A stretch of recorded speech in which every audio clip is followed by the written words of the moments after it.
Hi guys, good morning.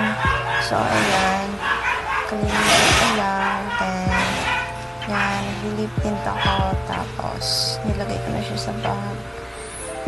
So, yan, cellphone ako. Sorry, hindi kasi ako marunong. Pero ayan guys. Yan, may dumating akong parcel from Shien. Shien pala. Yan, padala siya ng mama ko kasi habol niya daw sa birthday gift niya sa akin. So, ayan. Ano ba yan? So, ayan siya. Bubuksan ko na siya.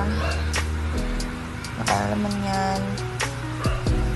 I think damit yan kasi sabi niya naman eh. So, ayan guys. Pinuksan ko na siya. So, ayan. May dalawang ewan ko ano yan.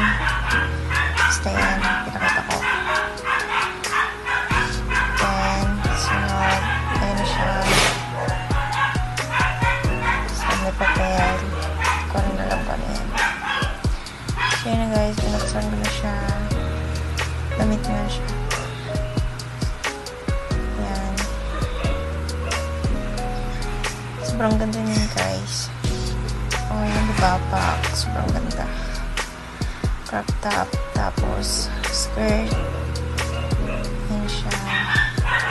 Ayan, ganda ng tela niya guys. Sobrang ganda. Kaya nakangiti ako niyan. Nakakakilig. So yan. Ako pa. Ayan siya. Ayan siya guys. Isinot mo siya. Oh, sobrang ganda. Oh, diba? So, yun lang. Wala na akong masabi. Kasi niya, sobra. Diba? Order na kayo. Mura lang yan. Yun lang.